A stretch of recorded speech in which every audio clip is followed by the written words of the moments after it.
Thanks so much for tuning into Talking Point. I'm your host, Neeraj Shah. Good to get a mix of global perspective as well as somebody who, while perched abroad, has a very keen eye out for what's happening locally. Rahul Chadha, former CEO of Vida Asset, joins in right now. Rahul, great having you. Thanks for taking the time out. Thanks, Neeraj, for having me on your show. The pleasure is ours. Rahul, we will divide this into two, some dash of macro, some dash of global macro, and some dash of local micro. Global macro, now well discovered, well known geopolitics, higher yields, maybe higher crude prices, what have you. How much of an impact on risk assets? Because we've seen some already, both in India as well as the rest of the world.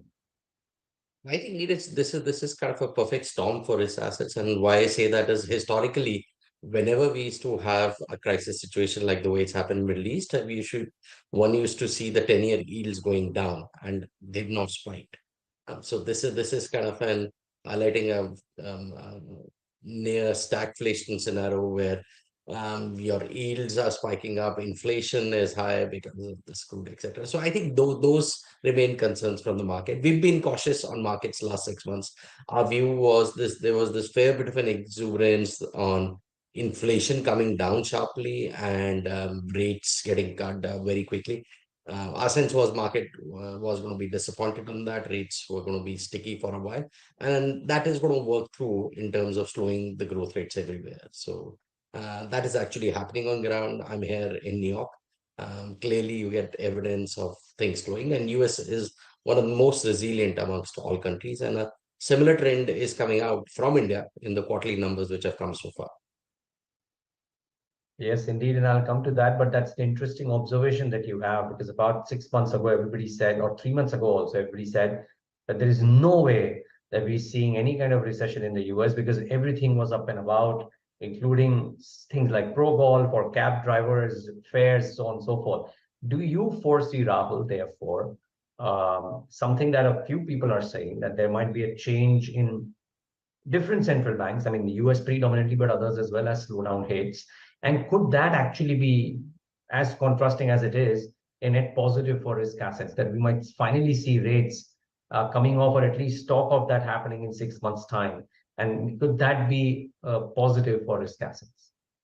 Absolutely. If you ask us 6 months from now, we would be positive risk assets because the slowdown is going to play out over the next 6 months. And what happens is, as kind of these rates remain sticky for a while, it is likely that something is going to break somewhere in the world. There are in different parts of the world which are not so visible at this point of time. But it's really a question of reaching that pain threshold. And as those things break, we will see policymakers again come to support markets. What we're seeing is demand slowing, inflation kind of easing, though not at the pace Fed would like. But the thought process is in next 3 to 6 months, inflation comes to a more palatable range of 2.5%, 3% for Fed. And I think with the slowdown they would see at that point of time, it's likely that we'll get first signs of rate easing for the market, and that's where markets will move ahead of economic recovery like the way it always happens. So market typically moves 6 months ahead of economic recovery, but you get number of false starts. That market thinks that this is the time recovery happens, and that's where it gets disappointed. Then eventually the recovery would happen. So our sense is what you will see in 6 months from now would be a true rally, and that would be followed by falling rates, etc., and then real economic recovery. So until then, is the pain, is it possible to predict that the pain is done and over? Or do you actually forecast much more pain for equities currently? See, again, pain is going to be relative across different economies. Places where we've seen significant excesses happen in terms of misallocation of capital, overbuild, overinvestment, etc. A good example is China, where there the pain is going to be a bit longer in terms of time to come out of time to clear out those excesses. Price correction we've seen in those markets. India, US, in our mind, are one of the most resilient economies in the world. These economies are going to benefit from all that's happening on nearshoring, some of these investment cycle picking up. But still, high rates are negative for both these economies. Things are going to slow down. We may see signs of mini recession, but it's going to be a shallow downturn. It's not going to be kind of in a deep downturn because unlike what happened in 2004 to 2008, where there were significant overbuilds, there were significant excesses, let's say in consumer credit in US, in India also, we had huge infrastructure binge. That's not visible. That's not visible, which is why the downturns are going to be more of a short-term downturns.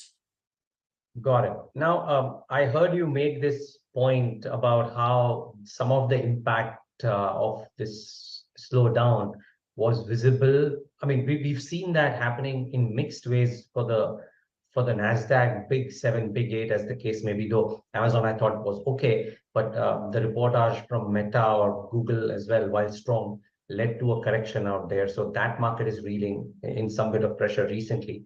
And I heard you say that back home in India as well, you're seeing the signs of that in corporate earnings. Can you elaborate a bit, please? So we see typically the way the slowdown hits is the best companies get impacted the last.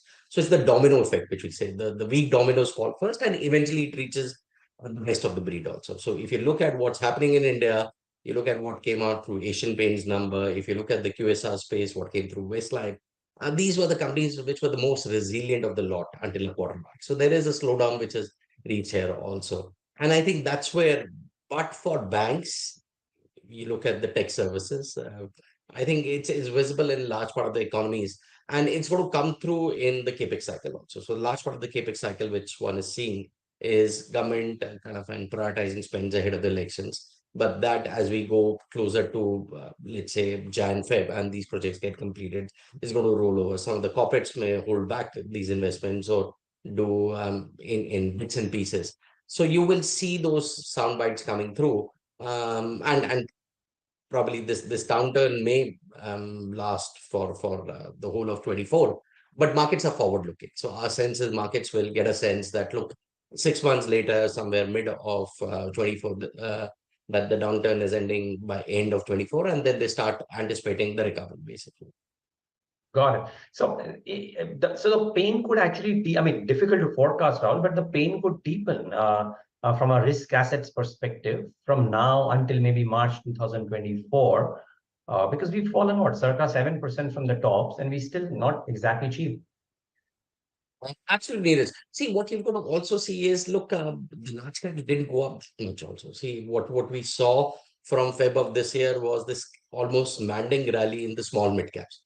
That's where retail is active. That's where a lot of these local funds have got inflows.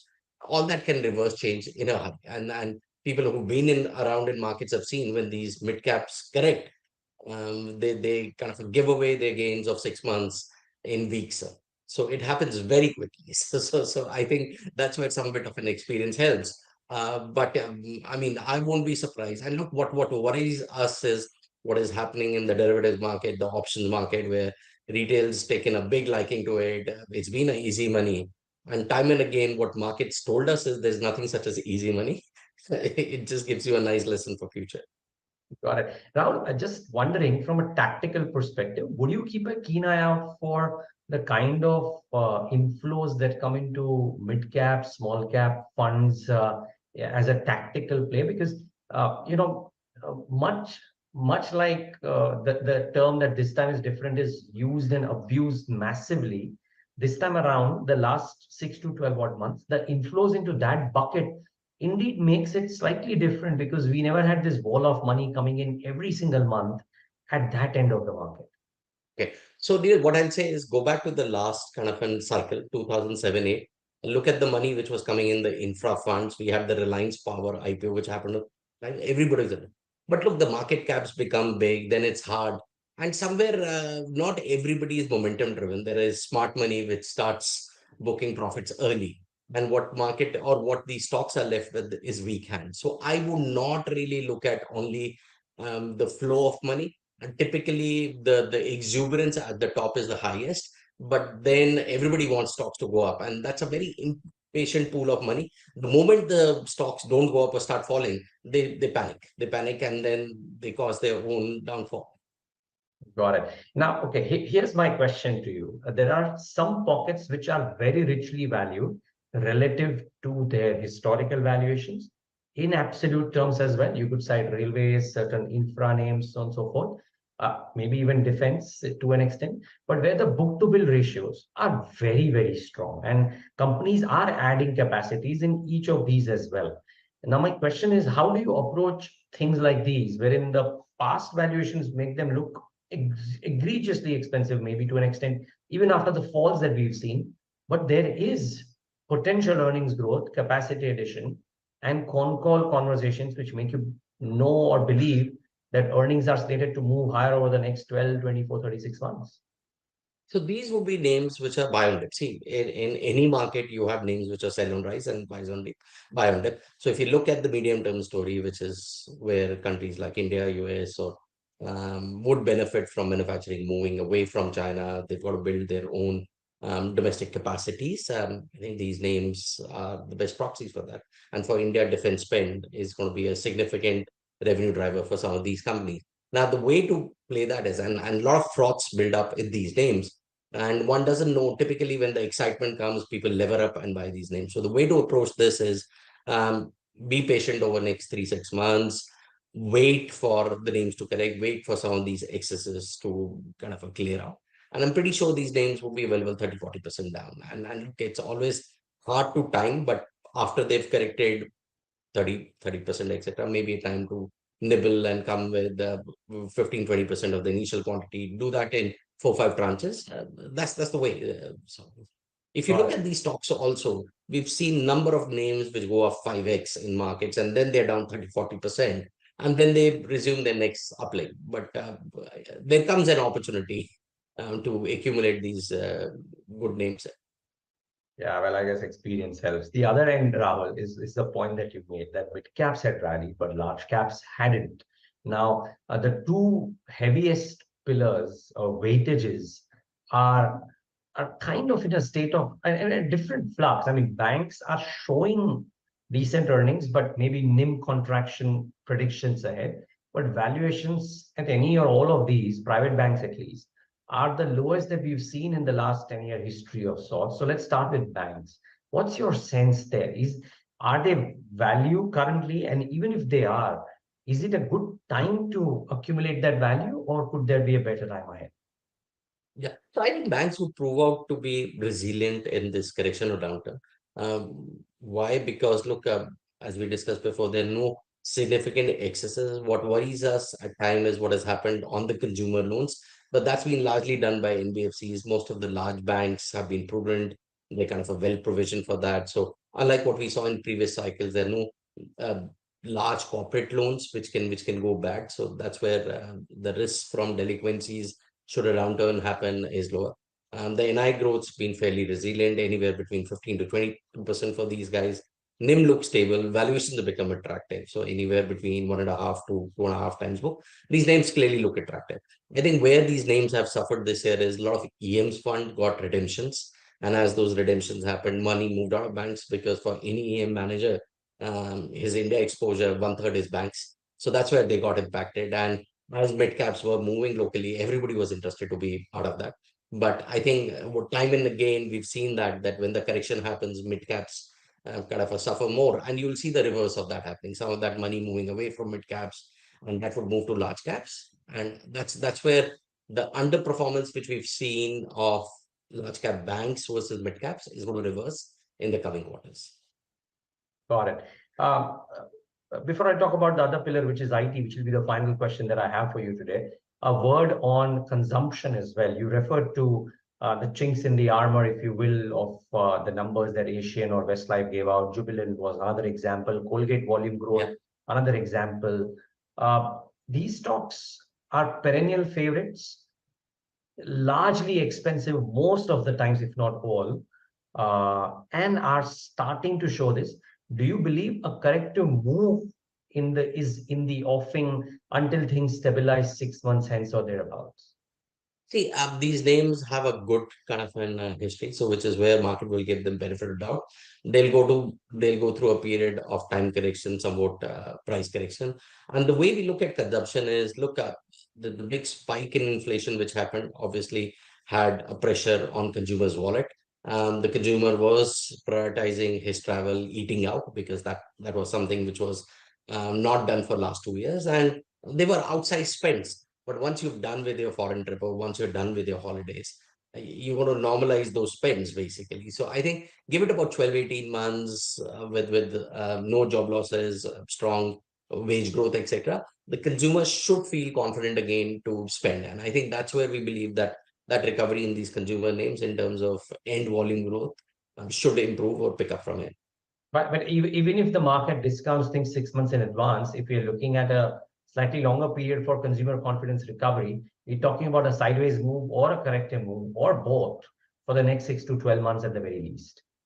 Absolutely. See, what is going to happen is, I think, and this is very similar to what happened in the 2003, 2008 cycle, that consumer did well, but it lagged the other sectors, which was banks and industries. See, markets trade the rate of change, and within market, the money flows between sectors which are growing faster. So if you take a 3-year view, we've got outside spends which are going to happen on your cap goods, etc., or building up capacity, infrastructure in the country. So industrials benefit gain, you'll have banks kind of your compounders coming in benefit. And the consumer sector great growth, leave aside one or two companies here and there, but it's going to broadly lag the other sectors. And which is where you will see the valuations kind of a move more in favor of industrials or financials over consumer. Got it. Rahul, my final question is on tech services. Uh, I was observing this. I was doing some number crunching yesterday or day before, and somewhere around September 2020 is when the numbers started coming in, or December 2020, the numbers growth started coming in big time for IT companies. 6 months in advance, June 2020 is when we saw the re-rating. Then we've seen the de-rating as well. And from the looks of things, Q2 FY25 is where possibly the base effect starts coming into play for IT companies. Now, my question, if we assume that discretionary spend comes back at some point of time in 2024, my question is, uh, one, is there a theory that maybe discretionary spends come back and therefore valuations are looking okay, and therefore the next 6 months might be good times to buy into tech?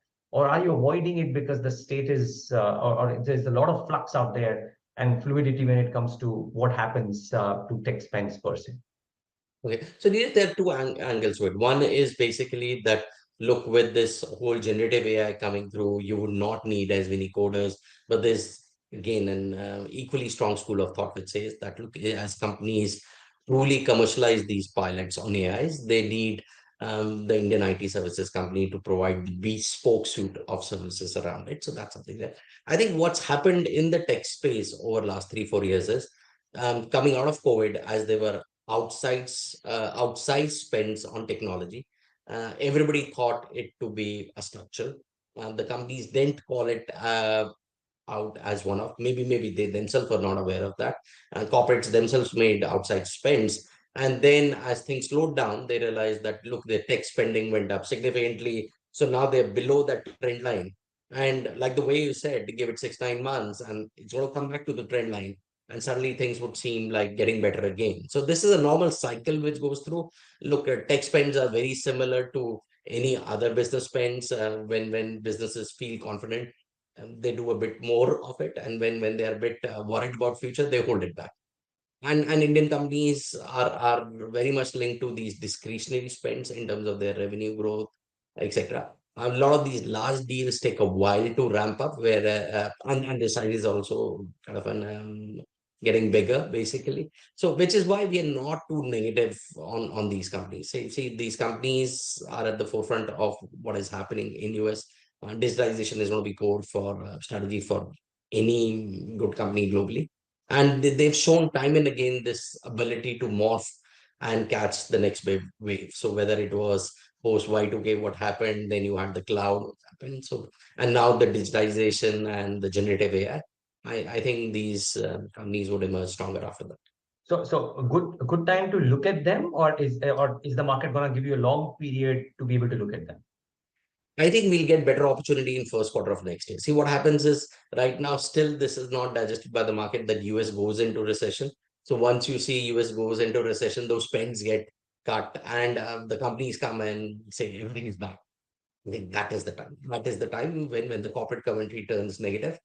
That is where you will see valuations attractive, and that's a good time, as we've seen over the years for long-term investors to come in and make their alpha. Got it. Rahul, brilliant talking to you today. Macro, tactical calls, sectoral conversations. This was just lovely to get this whole buffet from you. So thank you so much for taking the time out and talking to us today. Yeah, thanks for having me as always. The pleasure was ours, and viewers, thanks for tuning in.